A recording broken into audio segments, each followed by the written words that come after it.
There have been reports that you're considering taking a stake in Intel. Can you tell us About the that? 10%? About the 10%. Yeah, I met a man, he was a very nice man, and I called for his removal because I saw something by a man named Tom Cotton, a senator from Arkansas. He's a great guy, friend of mine, supporter of mine, big supporter. I'm a supporter of his too. And he wrote a pretty nasty story about the head of Intel. And I said, well, if that's right, he should resign. And he came in, he saw me, we talked for a while. I liked him a lot. I thought he was very good. I thought he was somewhat a victim, but you know, nobody's a total victim, I guess.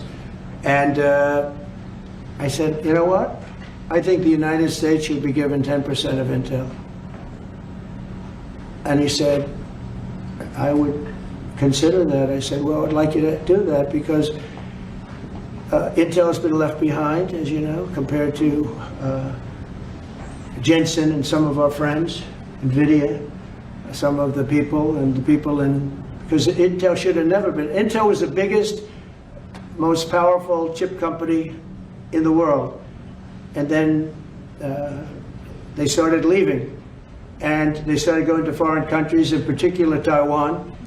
And if we had a president that would have said, okay, you can go to Taiwan, but we're going to put a 100% tariff or 200 or 300 or 500% tariff, anybody that sells into the United States has to pay. They wouldn't have left.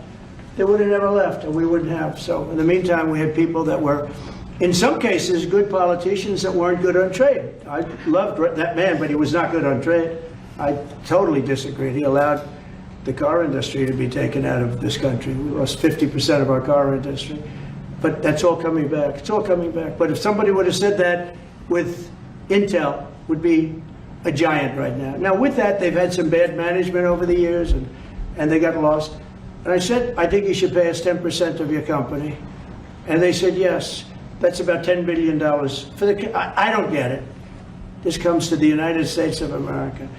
And I said, I think it would be good having the United States as your partner. He agreed. And they've agreed to do it. And I think it's a great deal for them. And I think it's a great deal. He walked in wanting to keep his job, and he ended up giving us $10 billion for the United States. So we picked up $10 billion. And we do a lot of deals like that. I'll do more of them.